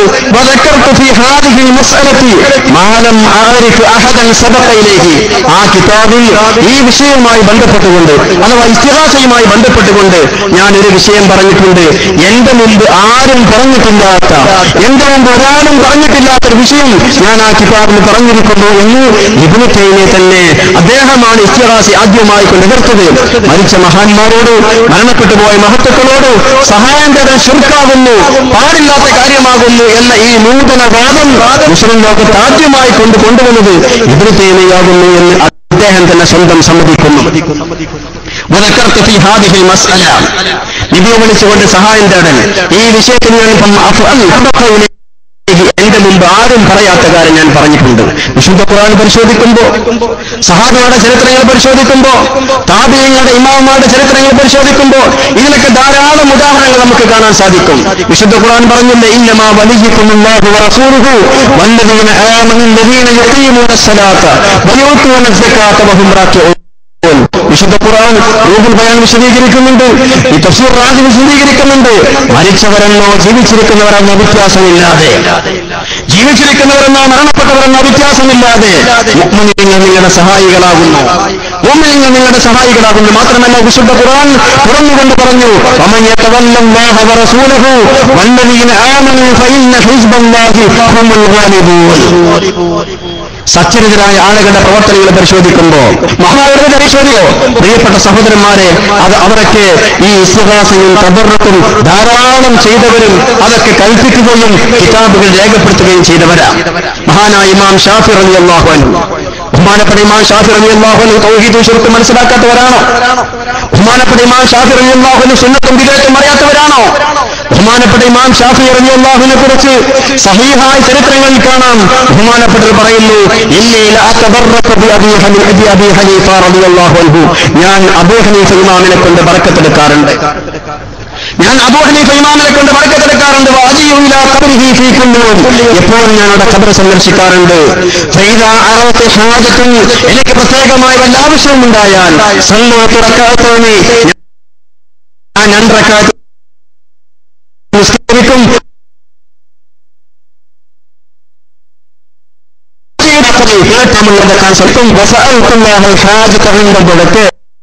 എനിക്ക് എന്റെ ആവശ്യം നിറവേറാറുണ്ട്. ആരാണിത് പറയുന്നത്?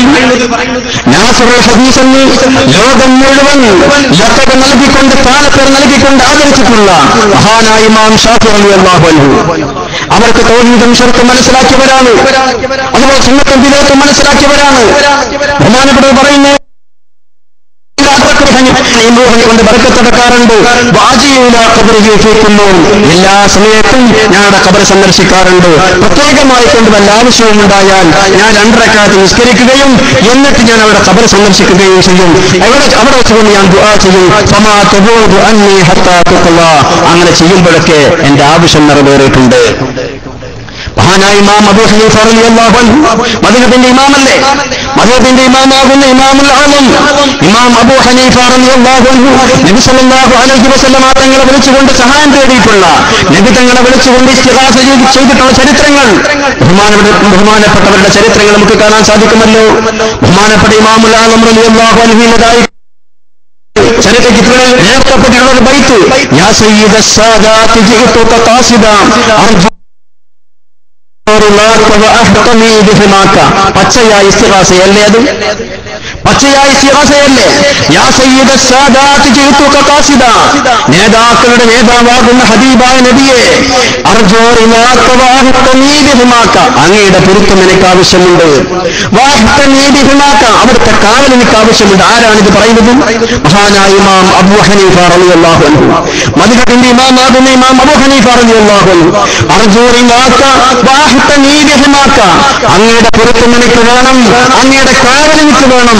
യാ മാലികി കുൻ ശാഫിഈ ഫീ ഫാഖതി ഇന്നി ഫഖീറുൻ ഫില്ലാനാക, അത് എനിക്ക് ആവശ്യമുണ്ട്.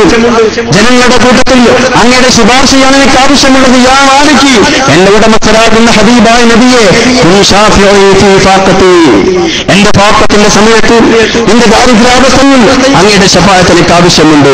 ഇന്നി ഫഖീറുൻ ഫിൽ വറാനക, അങ്ങയുടെ ഐശ്വര്യമാണ്, അങ്ങയുടെ കാവലാണ്, അങ്ങയുടെ പൊരുത്തമാണ് എനിക്ക് ആവശ്യമുള്ളത്. ബഹുമാനപ്പെട്ട ഇമാം അബൂ ഹനീഫ റളിയല്ലാഹു അൻഹുവിന്റെ വരികളാണിത്. ഇങ്ങനെ മദ്ഹബിന്റെ ഇമാമയുടെ ചരിത്രങ്ങൾ പരിശോധിക്കുമ്പോൾ പ്രിയപ്പെട്ട സഹോദരന്മാരെ, അവരൊക്കെ തവസ്സുൽ ചെയ്തവരാണ്, അവരൊക്കെ ഇസ്തിഗാസ നടത്തിയവരാണ്, അവരൊക്കെ മഹാന്മാരെ ആദരിച്ചുകൊണ്ടും ബഹുമാനിച്ചുകൊണ്ടും ബറക്കത്തെടുത്തുകൊണ്ടും ജീവിച്ചവരാണ്. ഒരു സംഭവം ഞാൻ പറയാം. മഹാനായ ഇമാം ഷാഫിഈ റളിയല്ലാഹു അൻഹു, നമുക്കറിയാമല്ലോ ബഹുമാനപ്പെട്ട ഇമാം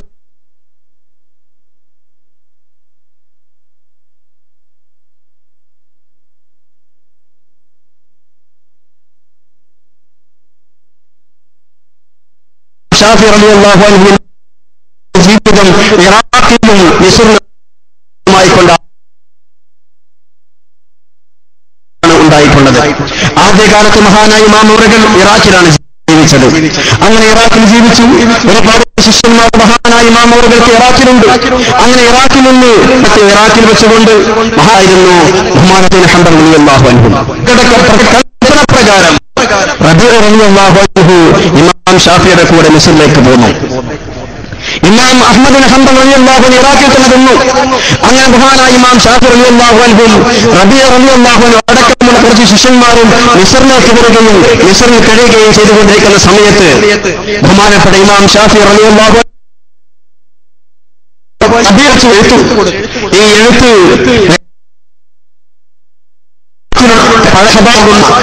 ഇമാം അഹ്മദ് ബിൻ ഹംബലിനെ ഏൽപ്പിക്കണമെന്നാണ് ഉസ്താദിന്റെ ആവശ്യം. ഉസ്താദിന്റെ ആവശ്യപ്രകാരം മഹാനായ റബീഉ റളിയല്ലാഹു അൻഹു ഇമാം ഷാഫി കൊടുത്ത എഴുത്തുമായി കൊണ്ട് ഇറാഖിലേക്ക് പോയി. ഇറാഖിലേക്ക് എഴുത്തുമായി കൊണ്ട് ചെന്നു. ഇറാഖിലേക്ക് എഴുത്തുമായി കൊണ്ട് ചെന്നപ്പോ മഹാനായ ഇമാം അഹ്മദ് ബിൻ ഹംബൽ റളിയല്ലാഹു സുബഹി നിസ്കാരം കഴിഞ്ഞുകൊണ്ട് മുസല്ലയിൽ ഇങ്ങനെ ഇരിക്കുകയാണ്. ഈ സംഭവം പ്രസിദ്ധമായ ചരിത്രത്തിന്റെ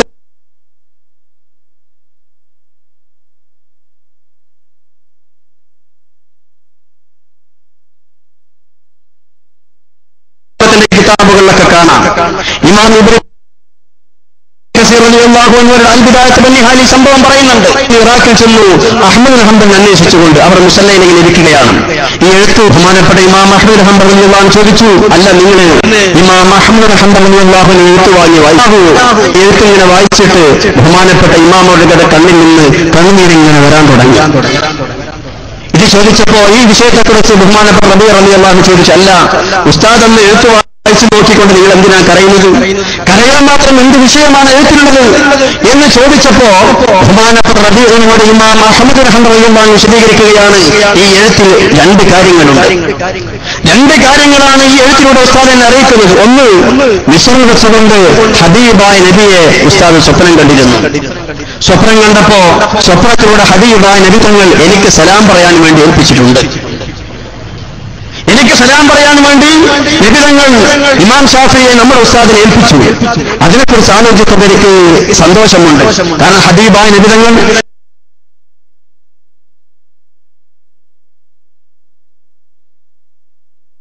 എന്റെ പേര് പറഞ്ഞുകൊണ്ട് സലാമെന്നീ പദങ്ങൾ കൊണ്ട് ഉച്ചരിച്ചുകൊണ്ട് ഉസ്താദിനോട് പറഞ്ഞല്ലോ, അതിൽ എനിക്ക് സന്തോഷമുണ്ട്. മറ്റൊരു വിഷയം, അഹ്മദിനോട് നിങ്ങൾ ചില കാര്യങ്ങൾ പറയുക, ആ പരീക്ഷണങ്ങളിലൊന്നും തന്നെ ഹക്കിന്റെ മാർഗത്തിൽ നിങ്ങൾ വ്യതിചലിക്കാൻ പാടില്ല, സത്യത്തിന്റെ മാർഗത്തിൽ തന്നെ നിങ്ങൾ നിൽക്കണം എന്ന മുന്നറിയിപ്പ് ഉസ്താദിന് ഹബീബായ നബി തങ്ങൾ സ്വപ്നത്തിലൂടെ നൽകിയിട്ടുണ്ട്. ഈ രണ്ട് വിഷയങ്ങളെക്കുറിച്ച് ആലോചിക്കുമ്പോൾ ഒരു കാര്യത്തെക്കുറിച്ച് എനിക്ക് സന്തോഷമുണ്ട്, മറ്റേ വിഷയത്തെക്കുറിച്ച് ചിന്തിക്കുമ്പോൾ എനിക്ക് സങ്കടവുമുണ്ട്, പേടിയുമുണ്ട്, ബേജാറുമുണ്ട്. എന്തൊക്കെ പരീക്ഷണങ്ങളാണാവോ വരാനിരിക്കുന്നത്, ആ പരീക്ഷണങ്ങൾ എനിക്ക് എത്രമാത്രം അതിജയിക്കാൻ സാധിക്കും? ഈ രണ്ട് വിഷയങ്ങളും ചിന്തിച്ചുകൊണ്ടാണ് എഴുത്തുമായിക്കൊണ്ട് ചെന്ന തന്റെ പഴയ സഹപാഠിയാകുന്ന റബീ റളിയല്ലാഹു അൻഹു പറഞ്ഞപ്പോ ബഹുമാനപ്പെട്ട റബീ റളിയല്ലാഹു അൻഹു പറഞ്ഞു, ഹലാവത്തുൽ ബിശാറ. ഹലാവത്തുൽ ബിശാറ, ഏതായിരുന്നാലും നിങ്ങൾക്കുള്ള ഒരു സന്തോഷവുമായി കൊണ്ടാണല്ലോ ഞാൻ വന്നിട്ടുള്ളത്. ഒരു സന്തോഷവുമായി കൊണ്ടാണല്ലോ ഞാൻ വന്നിട്ടുള്ളത്. ഹബീബായ നബി തങ്ങൾ നിങ്ങളുടെ സ്വപ്നത്തിലൂടെ ഹബീബായ നബി തങ്ങൾ നിങ്ങൾക്ക് സലാം പറഞ്ഞു എന്ന സന്തോഷവുമായി കൊണ്ടല്ലേ ഞാൻ വന്നിട്ടുള്ളത്. അതുകൊണ്ട് ഹലാവത്തുൽ ബിശാറ, എന്തെങ്കിലും ഒരു സമ്മാനം എനിക്ക് നൽകണം. ഈ സംഭവം ബഹുമാനപ്പെട്ട ഇബ്നു കസീർ റളിയല്ലാഹു അൻഹു അടക്കമുള്ള പല ചരിത്രകാരന്മാരും അവരുടെ സഹീഹായ പരമ്പരയോടുകൂടി ഈ സംഭവം ഉദ്ധരിച്ചിട്ടുണ്ട്.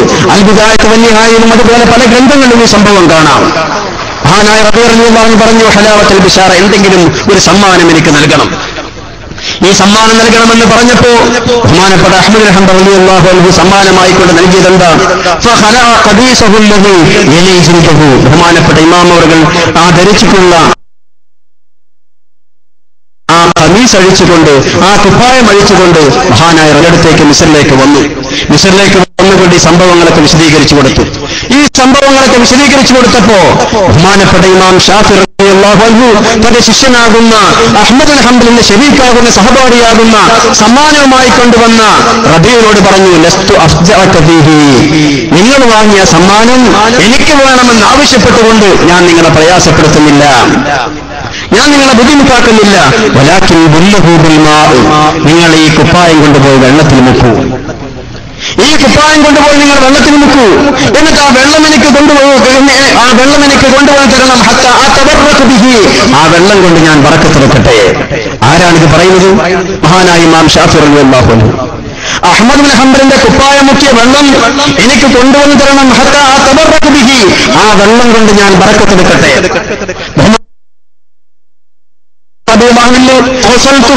ഞാൻ ആ കുപ്പായം ഉസ്താദ് ആവശ്യപ്പെട്ടത് പ്രകാരം ഞാൻ വെള്ളത്തിൽ മുക്കി.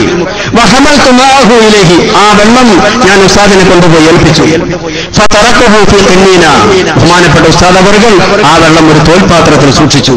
വകുൻതു ഉറാഹു ഫീ കുല്ലി യൗം യഅഖുദു മിൻഹു ഫയംസഹു അലാ വജ്ഹിഹി തബറകൻ ബി അഹ്മദ് ബിൻ ഹംബൽ റളിയല്ലാഹു അൻഹു. ബഹുമാനപ്പെട്ട റബീ റളിയല്ലാഹു അൻഹു പറയുന്നു, വകുൻതു ഉറാഹു ഫീ കുല്ലി യൗം, എല്ലാ ദിവസവും ഞാൻ ഉസ്താദിനെ കാണും. യഅഖുദു മിൻഹു, ആ വെള്ളത്തിൽ അല്പം എടുക്കും. ഫയംസഹു അലാ വജ്ഹിഹി, എന്നിട്ട് ആ വെള്ളം മുഖത്തിങ്ങനെ തടവും. തബറകൻ ബി Ahmad bin Hanbal, Ahmad bin ഹംബലിനെ കൊണ്ട് ബറക്കത്തെടുക്കാൻ വേണ്ടി, അഹ്മദ് ബിൻ ഹംബലിനെ കൊണ്ട് ബറക്കത്തെടുക്കാൻ വേണ്ടി. ബഹുമാനപ്പെട്ട ഇമാം ഷാഫി റളിയല്ലാഹു അൻഹു അഹ്മദ് ബിൻ ഹംബലിന്റെ കുപ്പായം മുക്കിയ വെള്ളം കൊണ്ട് ബറക്കത്തെടുക്കുന്നു. ഈ സംഭവം പറയുന്നത് ഇബ്നു കസീർ അൽ-ബിദായത്ത് വൻ-നിഹായ. ബഹുമാനപ്പെട്ട റബീ എന്ന് പറയുന്നു, എല്ലാ ദിവസവും ഞാൻ ഉസ്താദിനെ ുന്നു ആ വെള്ളം ഇങ്ങനെ കൊണ്ടുവരും. എന്നിട്ട് ആ വെള്ളത്തിന് അല്പം എടുത്തുകൊണ്ട് ആ വെള്ളം കൊണ്ട് ആ മുഖത്തിനെ തടവിക്കൊണ്ട് ആ വെള്ളം കൊടുത്തെടുക്കുമായിരുന്നു. പ്രിയപ്പെട്ട സഹോദരൻ, അങ്ങനെ ഏത് കാര്യങ്ങളുണ്ടാവും. നമ്മെക്കുറിച്ച് വിമർശിക്കപ്പെടുന്ന ഏതൊക്കെ കാര്യങ്ങളുണ്ട്, ഏത് വിഷയത്തെക്കുറിച്ച് പരിശോധിച്ചാലും പ്രിയപ്പെട്ട സഹോദരന്മാരെ, നമ്മുടെ വിശ്വാസങ്ങളും കർമ്മങ്ങളും തീർച്ചയായും പരിശുദ്ധ ഖുർആനിന്റെയും ഹദീസിന്റെയും അടിസ്ഥാന വിഷയങ്ങളാണ് നമുക്ക് മനസ്സിലാക്കാൻ സാധിക്കും. വിമർശിക്കപ്പെടുന്ന ഏത് വിഷയമാണെങ്കിലും, പരിഭാഷയാണെങ്കിലും, സ്ത്രീകളുടെ പള്ളിപ്രവേശനമാണെങ്കിലും, തപസ്സലിന്റെ കാര്യമാണെങ്കിലും, ഇസ്തിഹാസയുടെ കാര്യമാണെങ്കിലും, മൗലികന്റെ കാര്യമാണെങ്കിലും, ഏത് വിഷയമാണെങ്കിലും ആക്ഷേപിക്കുന്ന ആക്ഷേപകർക്ക് അവരുടെ വാദത്തിന് പാരമ്പര്യമായി ഒരു നൂറ്റാണ്ട് കാലത്തെ പാരമ്പര്യം പോലും തെളിയിക്കാൻ സാധ്യമല്ല. വിഷയത്തെ സ്ത്രീകൾ പള്ളിയിൽ വരുന്ന വിഷയമാവട്ടെ, മാനമൗലികളുടെ വിഷയമാവട്ടെ, ഏത് വിഷയമാണെങ്കിലും കേവലം ഒരു നൂറ്റാണ്ട് കാലത്തെ പാരമ്പര്യം പോലും ഈ വിഷയങ്ങളിലൊന്നും തന്നെ ഈ വഹാബികൾക്കോ തബ്ലീഗുകാർക്കോ ജമാഅത്തെ ഇസ്ലാമിക്കാർക്കോ അവകാശപ്പെടാൻ സാധ്യമല്ല. ഒരുപാട് വിഷയങ്ങളുണ്ട്. ഓരോന്നിനെ കുറിച്ചും പറയുമ്പോൾ ഒരുപാട് സമയമെടുക്കും. നമ്മെക്കുറിച്ച് ആക്ഷേപിക്കുന്ന, നമ്മെക്കുറിച്ച് ആരോപിക്കുന്ന പ്രധാനപ്പെട്ട വിഷയമാണ് നാമൊക്കെ മദ്ഹബിന്റെ പിന്നാലെ പോകുന്നവരാണ്, ഖുർആനും ഹദീസും ഒഴിവാക്കിക്കൊണ്ട് മദ്ഹബിന്റെ പിന്നാലെ പോകുന്നവരാകുന്നു എന്നാണ് നമ്മെക്കുറിച്ച് ആക്ഷേപിക്കാറുള്ളത്. പ്രിയപ്പെട്ട സഹോദരന്മാരെ, പരിശുദ്ധ ഖുർആനിലും ഹദീസിലും അർഹതയുള്ള ആളുകൾ, യോഗ്യരായ ആളുകൾ ഗവേഷണം ചെയ്യുക. അങ്ങനെ ഗവേഷണം ചെയ്തുകൊണ്ട് കണ്ടെത്തുന്ന നിയമങ്ങൾ സ്വീകരിക്കുക. ഇതാണല്ലോ മദ്ഹബ് സ്വീകരിക്കുക എന്നുകൊണ്ട് നാം ഉദ്ദേശിക്കുന്നത്. ഇതൊരു പുതിയ സംഭവമല്ല. ലോകത്ത് കഴിഞ്ഞു പോയിട്ടുള്ള മുഹദ്ദിസീങ്ങൾ മുഴുവനും, മുഫസ്സിറുകൾ മുഴുവനും അവരൊക്കെ മദ്ഹബ് സ്വീകരിച്ചവരായിരുന്നു. നിങ്ങൾക്കറിയുമോ, ഏറ്റവും വലിയ മുഹദ്ദിസായി കൊണ്ടറിയപ്പെടുന്ന മഹാനായ ഇമാം ബുഖാരി റളിയല്ലാഹു അൻഹു അടക്കം അവർ ശാഫിഈ മദ്ഹബുകാരനായിരുന്നു എന്ന് സാക്ഷാൽ അബ്ദുസ്സലാം സുല്ലമി മുജാഹിദുകളുടെ തീപ്പൊരി എഴുത്തുകാരനാകുന്ന ഏറ്റവും വലിയ ആദർശവാദിയായിക്കൊണ്ട് ഒരു വിഭാഗം ആളുകൾ അംഗീകരിക്കുന്ന സാക്ഷാൽ അബ്ദുസ്സലാം ബുഖാരി അല്ലാഹു മദ്ഹബ് സ്വീകരിച്ചവരായിരുന്നു, ഷാഫിഈ മദ്ഹബുകാരനായിരുന്നു എന്ന്. ഇനി ലോകത്ത് കഴിഞ്ഞുപോയുള്ള എല്ലാ മുഹദ്ദിസീങ്ങളും, ബഹുമാനപ്പെട്ട ഇമാം മുസ്ലിം റളിയല്ലാഹു അൻഹു ഷാഫിഈ മദ്ഹബുകാരനല്ലേ? ഇമാം തുർമുദി റളിയല്ലാഹു അൻഹു ഷാഫിഈ മദ്ഹബുകാരനാണ്. ഇമാം നസായി ഹംബലി മദ്ഹബുകാരനാണ്. അബൂ ദാവൂദ് ഹംബലി മദ്ഹബുകാരനാണ്. ബഹുമാനപ്പെട്ട ഇബ്നു മാജ റളിയല്ലാഹു അൻഹു ഇവരൊക്കെ മദ്ഹബ് സ്വീകരിച്ചവരും ഒന്നുകിൽ ഷാഫിഈ മദ്ഹബ് അതല്ലെങ്കിൽ ഹംബലി മദ്ഹബ് ഈ രൂപത്തിൽ സ്വീകരിച്ചവരാ. ഇനി ലോകത്ത് കഴിഞ്ഞുപോയിട്ടുള്ള ഏതൊക്കെ മുഹദ്ദിസീങ്ങളും മുഫസ്സിറുകളും ഉണ്ടോ അവരൊക്കെ മദ്ഹബ് സ്വീകരിച്ചവരും ഏതെങ്കിലും ഒരു മദ്ഹബിന്റെ നിയമങ്ങൾക്കനുസരിച്ചുകൊണ്ട് അമലുകൾ ചെയ്തവരുമായിരുന്നു. ഏതായിരുന്നാലും ഇമാം ബുഖാരിയെ പോലെ, ഇമാം മുസ്ലിമിനെ പോലെ, ഇമാം റാസിയെ പോലെ, ഇമാം ഗസാലിയെ പോലെ വിവരമുള്ള ആളുകളാണ് നാമൊക്കെ. ഈ മഹാന്മാരാകുന്ന മുഹദ്ദിസീങ്ങളും മുഫസ്സിറുകളും ആലിമീങ്ങളൊക്കെ കാലാകാലങ്ങളായിക്കൊണ്ട് ജനങ്ങളോട് ഉപദേശിക്കുകയും ജനങ്ങളോട് നിർദ്ദേശിക്കുകയും അവരൊക്കെ സ്വീകരിച്ചു വരികയും ചെയ്തൊരു വിഷയമാണ് മദ്ഹബ് സ്വീകരിക്കുക എന്നുള്ളത്. അതൊരു പുത്തൻ ആചാരമല്ല. യോഗ്യരായ ആളുകൾ ഗവേഷണം ചെയ്യും. ഗവേഷണം ചെയ്യുമ്പോൾ സ്വാഭാവികമായ അഭിപ്രായ വ്യത്യാസങ്ങൾ ഉണ്ടാകും. ഈ അഭിപ്രായ വ്യത്യാസങ്ങൾ ഹബീബാ നബിയുടെ കാലത്തുണ്ടായിട്ടുണ്ട്. ഈ അഭിപ്രായ വ്യത്യാസങ്ങൾ ഹബീബാ നബി സല്ലല്ലാഹു അലൈഹി വസല്ലം തങ്ങൾ അംഗീകരിച്ചിട്ടുണ്ട്. പ്രിയപ്പെട്ട സഹോദരന്മാരെ, ഒറ്റ സംഭവം മാത്രം പറഞ്ഞുകൊണ്ട് ഞാൻ അവസാനിപ്പിക്കാം. ബഹുമാനപ്പെട്ട നബി സല്ലല്ലാഹു അലൈഹി വസല്ലം തങ്ങളുടെ കാലത്തുണ്ടായ ഒരു സംഭവം. ഒരു സഹാബി തന്റെ ഭാര്യയോട് അല്പം ദേഷ്യം പിടിച്ചുകൊണ്ട് തന്റെ ഭാര്യയോട് പറഞ്ഞു, ഹീനിൽ നിന്നെ ഞാൻ സ്പർശിക്കുകയില്ല. ബഹുമാനപ്പെട്ട ഇമാം ശിബ്റഖീത്തുൽ മാലിക്കി റളിയല്ലാഹു അൻഹു, മഹാനായ ഇമാം നവവി റളിയല്ലാഹു അൻഹുവിന്റെ പ്രസിദ്ധ കിതാബാകുന്ന അർബഈന ഹദീസിന്റെ വ്യാഖ്യാനത്തിൽ ഈ സംഭവം പറഞ്ഞിട്ടുണ്ട്. അതുപോലെ തന്നെ പല ചരിത്രത്തിന്റെ കിതാബുകളിൽ ഈ സംഭവം കാണാം. ഒരു സഹാബി തന്റെ ഭാര്യയോട് പറഞ്ഞു, ഹീനിൽ നിന്നെ ഞാൻ സ്പർശിക്കുകയില്ല, ഹീനിൽ ഞാൻ നീയുമായി കൊണ്ട് ഞാൻ ബന്ധപ്പെടുകയില്ല. ഈ സഹാബി ദേഷ്യത്തിൽ പറഞ്ഞതാ. സത്യം ചെയ്തുകൊണ്ട് പറഞ്ഞു, അല്ലാഹുവിനെ തന്നെയാണ് സത്യം, നിന്നെ ഞാൻ സ്പർശിക്കുകയില്ല, ഹീനിൽ നിന്നെ ഞാൻ സ്പർശിക്കുകയില്ല. അല്പസമയം കഴിഞ്ഞപ്പോ ഭർത്താവിന്റെ ദേഷ്യം മാറിയപ്പോഴാണ് താൻ പറഞ്ഞ വാക്കിന്റെ ഗൗരവത്തെക്കുറിച്ച് ചിന്തിക്കുന്നത്. കാരണം അല്ലാഹുവിനെ കൊണ്ട് സത്യം ചെയ്തുകൊണ്ടാണ് പറഞ്ഞിട്ടുള്ളത്, ഹീനിൽ നിന്നെ ഞാൻ സ്പർശിക്കുകയില്ല എന്ന്. ഇനി തന്റെ ഭാര്യയെ തനിക്ക് സമീപിക്കണം, അതിനുള്ള വഴി എന്താ? ഈ സഹാബി മഹാനായ അബൂബക്കർ സിദ്ദീഖ് റളിയല്ലാഹു അൻഹു സമീപിച്ചുകൊണ്ട് വിഷയം പറഞ്ഞു, ഞാൻ എന്റെ ഭാര്യയോട് ഇങ്ങനെ പറഞ്ഞിട്ടുണ്ട്, അതുകൊണ്ട് എനിക്ക് എപ്പോഴാണ് എന്റെ ഭാര്യയെ സമീപിക്കാൻ സാധിക്കുക, എന്റെ ഭാര്യയുമായി കൊണ്ട് ബന്ധപ്പെടുവാൻ എനിക്ക് എപ്പോഴാണ് അനുവദിക്കപ്പെടുക? ഈ വിഷയം അന്വേഷിച്ചുകൊണ്ട് ബഹുമാനപ്പെട്ട അബൂബക്കർ സിദ്ദീഖ് റളിയല്ലാഹു അൻഹു, ആ ഭാര്യ നിനക്ക് ഹൽകയില്ല, ആ ഭാര്യയെ സമീപിക്കാൻ നിനക്ക് പാടില്ല. മറുപടി കേട്ടപ്പോൾ സഹാബിക്ക് ബേജാറായി. ബഹുമാനപ്പെട്ട സഹാബി ഉമർ ഇബ്നുൽ ഖത്താബ് റളിയല്ലാഹു അൻഹു സമീപിച്ചുകൊണ്ട് ഈ വിഷയം പറഞ്ഞു.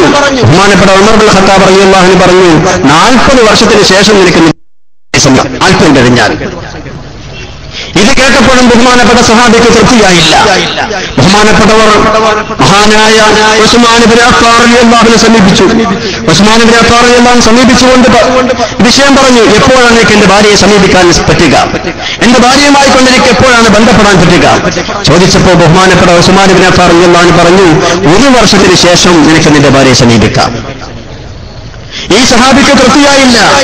അലി ഇബ്നു അബീ ത്വാലിബ് റളിയല്ലാഹു അൻഹു സമീപിച്ചു. എന്നിട്ട് വിഷയം പറഞ്ഞു. ബഹുമാനപ്പെട്ട അലി ഇബ്നു അബീ ത്വാലിബ് റളിയല്ലാഹു അൻഹു പറഞ്ഞു, ഇന്ന് നിനക്ക് നിന്റെ ഭാര്യയുമായി ബന്ധപ്പെടാൻ പറ്റൂല, നാളെ നിനക്ക് നിന്റെ ഭാര്യയുമായി കൊണ്ട് ബന്ധപ്പെടാം, സഹവസിക്കാം. വ്യത്യസ്തമായ 4 മറുപടികൾ. ഇങ്ങനെ 4 മറുപടികൾ കേട്ടപ്പോ ഈ സഹാബിക്ക് ബേജാറായി, ഞാൻ ഏത് സ്വീകരിക്കും, എന്ത് ചെയ്യും? ഉടനെ തന്നെ ബഹുമാനപ്പെട്ട ഈ സഹാബി ഹബീബായ നബി സല്ലല്ലാഹു അലൈഹി വസല്ലമ തങ്ങളെ സമീപിച്ചു. എന്നിട്ട് വിഷയം പറഞ്ഞു, ഞാൻ അബൂബക്കറിന്റെ അടുത്ത് പോരുന്നു, ഉമറിന്റെ അടുത്ത് പോരുന്നു, ഉസ്മാന്റെ അടുത്ത് പോരുന്നു, അലി ഇബ്നു അബീ ത്വാലിബിന്റെ അടുത്ത് പോരുന്നു. അവരൊക്കെ വ്യത്യസ്തമായ മറുപടികളാണ് പറഞ്ഞിട്ടുള്ളത്, ഞാൻ എന്ത് ചെയ്യണം? ബഹുമാനപ്പെട്ട നബി സല്ലല്ലാഹു അലൈഹി വസല്ലമ തങ്ങൾ ഈ 4 സഹാബിമാരെയും വിളിച്ചിട്ട് 4 സഹാബിമാരുടെ വിശദീകരണം ചോദിച്ചു. ബഹുമാനപ്പെട്ട അബൂബക്കർ സിദ്ദീഖ് റളിയല്ലാഹു അൻഹു പറഞ്ഞു, ഹബീബായ നബിയെ, ജീവിതകാലം മുഴുവനും ആ ഭാര്യയെ സമീപിക്കാൻ പാടില്ല, നിങ്ങൾക്ക് ആ ഭാര്യ ഹലാലാവുകയില്ല എന്ന് ഞാൻ ആ ചോദിച്ച സഹാബിക്ക് ഞാൻ മറുപടി പറഞ്ഞു കൊടുത്തിട്ടുണ്ട്. അത് വിശുദ്ധ ഖുർആനിലെ സൂറത്തുൽ ബഖറയിലെ 36-ാമത്തെ ആയത്ത്. ഈ ആയത്താണ് ഞാൻ കൊടുത്തിട്ടുള്ളത്. വലക്കും ഫിൽ അർളി മുസ്തഖറുൻ വമതാഉൻ ഇലാ ഹീൻ. അവിടെ ഹീൻ എന്നൊരു പദമുണ്ടല്ലോ. ആ ഹീൻ എന്ന പദത്തിന് ഹബീബായ നബിയെ നിങ്ങൾ പറഞ്ഞു തന്ന അർത്ഥം കാലാകാലവും ജീവിതകാലം മുഴുവനും എന്നല്ലേ? അതിന്റെ അടിസ്ഥാനത്തിലാണ് ഹീനിൽ ഞാൻ നിന്നെ സ്പർശിക്കുകയില്ല എന്ന് പറഞ്ഞുകൊണ്ട് സത്യം ചെയ്ത് പറഞ്ഞ സഹാബിക്ക് ഞാൻ അങ്ങനെ ഫത്വ കൊടുത്തത്. ബഹുമാനപ്പെട്ട നബി സല്ലല്ലാഹു അലൈഹി വസല്ലമ തങ്ങൾ ഉമർ ഇബ്നുൽ ഖത്താബ് റളിയല്ലാഹു അൻഹു ചോദിച്ചു, നിങ്ങളോട് ഈ സഹാബി ചോദിച്ചു, നിങ്ങൾ 40 വർഷത്തിന് ശേഷം മാത്രമേ പറ്റൂ എന്ന് പറഞ്ഞു. ബഹുമാനപ്പെട്ടവർ പറഞ്ഞു, ഞാൻ അങ്ങനെ പറഞ്ഞിട്ടുണ്ട്. ബഹുമാനപ്പെട്ടവർ പറഞ്ഞു, വിശുദ്ധ ഖുർആനിൽ എന്ന് പറയുന്ന ആയത്തിൽ ഒരു ഹീനുണ്ടല്ലോ. ആ ഹീന് 40 വർഷം എന്നല്ലേ നബിയെ നിങ്ങൾ ഞങ്ങൾക്ക് പറഞ്ഞു തന്നിട്ടുള്ളത്. അതുകൊണ്ട് ഞാൻ ആ സഹാബിയോട് പറഞ്ഞു, ഹീനൽ സ്പർശിക്കുകയില്ല എന്ന് പറഞ്ഞ സഹാബിയോട് ഞാൻ പറഞ്ഞു, 40 വർഷം വരെ സമീപിക്കാൻ പാടില്ല, ബന്ധപ്പെടാൻ പാടില്ല, അതിന് ശേഷം പറ്റുമെന്ന് പറഞ്ഞു. ബഹുമാനപ്പെട്ട നബി തങ്ങൾ ഒന്നും പറഞ്ഞില്ല. ബഹുമാനപ്പെട്ട ഉസ്മാൻ ഇബ്നു അഫ്ഫാൻ റളിയല്ലാഹു അൻഹു ചോദിച്ചു, നിങ്ങൾ എന്താ മറുപടി പറയാൻ കാരണം? 1 വർഷം സമീപിക്കാൻ പാടില്ല, അതിനുശേഷം ഭാര്യയുമായി കൊണ്ട് ബന്ധപ്പെടാം എന്ന് പറയാൻ കാരണം എന്താ? ബഹുമാനപ്പെട്ട ഉസ്മാൻ ഇബ്നു അഫ്ഫാൻ റളിയല്ലാഹു അൻഹു പറഞ്ഞു, സൂറത്ത് ഇബ്രാഹീമിൽ ഈത്തപ്പനയുമായി ബന്ധപ്പെട്ടുകൊണ്ട് അല്ലാഹു പറയുന്ന ഒരു ആയത്തുണ്ടല്ലോ, നബിയെ, അവിടെ ഹീൻ എന്ന പദത്തിന് നിങ്ങൾ 1 വർഷം നിങ്ങൾ അർത്ഥം പറഞ്ഞിട്ടുള്ളത്.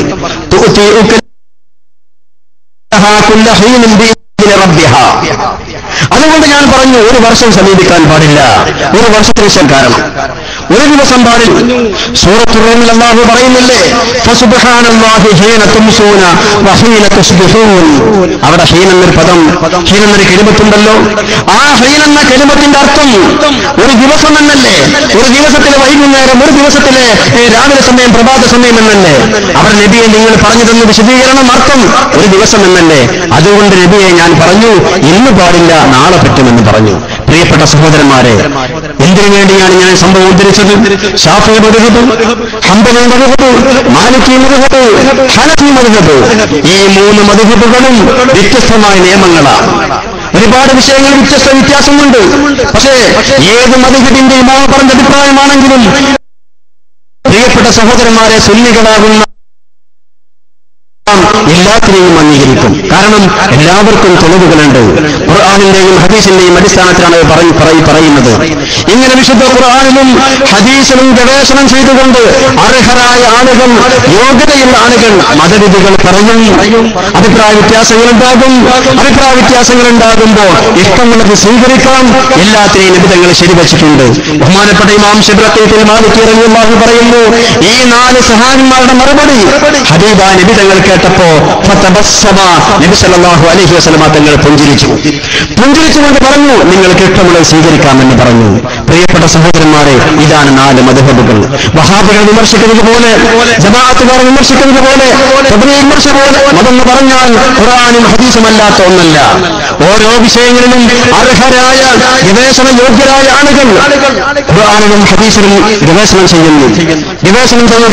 അങ്ങനെ അവർ കണ്ടെത്തുന്ന നിയമങ്ങൾ, ആ നിയമങ്ങളാണ് ശാഫിഈ മദ്ഹബ്, ഹംബലി മദ്ഹബ്, മാലിക്കി മദ്ഹബ്. മുൻകാലത്ത് കഴിഞ്ഞുപോയ മഹാന്മാരാകുന്ന ഖുർആൻ വ്യാഖ്യാതാക്കൾ, അതുപോലെ ഹദീസിന്റെ പണ്ഡിതന്മാർ, ഇവരൊക്കെ മദ്ഹബ് സ്വീകരിച്ചുകൊണ്ട് വിശ്വസിക്കുകയും പ്രവർത്തിക്കുകയും ചെയ്തവരാണ്. പ്രിയപ്പെട്ട സഹോദരന്മാരെ, ഓരോ വിഷയങ്ങളെക്കുറിച്ച് ചിന്തിക്കുകയാണെങ്കിലും, ഇങ്ങനെ ഏതേത് വിഷയങ്ങളെക്കുറിച്ച് ആലോചിക്കുകയാണെങ്കിലും, ഇതെല്ലാം തന്നെ ഖുർആനിന്റെയും ഹദീസിന്റെയും അടിസ്ഥാനത്തിൽ അതിലുപരി മഹാന്മാരാകുന്ന, മാതൃകാ യോഗ്യരാകുന്ന ഇമാമാരുടെ ജീവിതത്തിൽ അവരൊക്കെ വിശ്വസിക്കുകയും പ്രവർത്തിക്കുകയും ചെയ്തു പോകുന്ന കാര്യങ്ങളാകുന്നു എന്ന് നമുക്ക് മനസ്സിലാക്കാൻ സാധിക്കും. ഒരുപാട് വിഷയങ്ങളെക്കുറിച്ച് പറയാനുണ്ട്. ശേഷം ബഹുമാനപ്പെട്ട ദാരിമിയുടെ പ്രസംഗമുണ്ട്. അതിന് തടസ്സമാകുമോ എന്ന് പേടിച്ചുകൊണ്ട്, ഭയപ്പെട്ടുകൊണ്ട് ഞാൻ പ്രഭാഷണം ദീർഘിപ്പിക്കുന്നില്ല, അവസാനിപ്പിക്കുകയാണ്. ഇൻഷാ അല്ലാഹ് സംശയ നിവാരണ സമയത്ത് എല്ലാ വിഷയങ്ങളെക്കുറിച്ചും ചർച്ചയാവാം, സംശയങ്ങൾ തീർക്കാം. അല്ലാഹു അനുഗ്രഹിക്കട്ടെ. അസ്സലാമു അലൈക്കും വറഹ്മത്തുള്ളാഹി വബറകാതുഹു.